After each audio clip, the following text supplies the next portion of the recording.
रात के 2:13 पर एक लड़की नेहा की आंख अचानक खुलती है। बाहर तेज आंधी चल रही है। मोबाइल उठाकर देखा, नो नेटवर्क, लेकिन कमरे के कोने में रखा लकड़ी का दरवाजा जो कभी खुलता ही नहीं था, धीरे धीरे चरमराने लगा। उस दरवाजे को लेकर एक नियम था, घर में कोई भी उसे कभी नहीं खोलेगा। नेहा के दादाजी हमेशा कहते थे, उस दरवाजे के पीछे जो है वो इस दुनिया का नहीं है।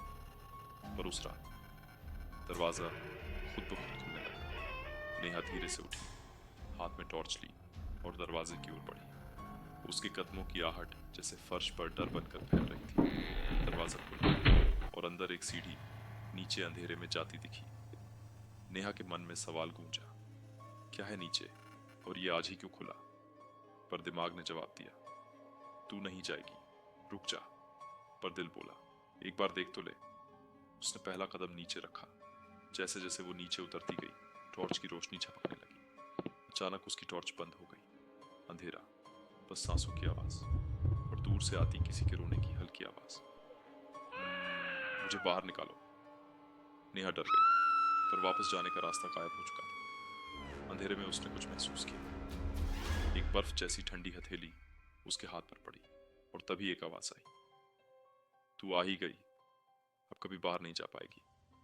नेहा ने चिल्लाना चाहा, आवाज नहीं निकली।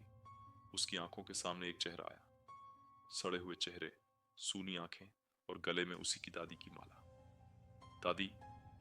नेहा ने कांपती आवाज में पूछा, पर वो दादी नहीं थी।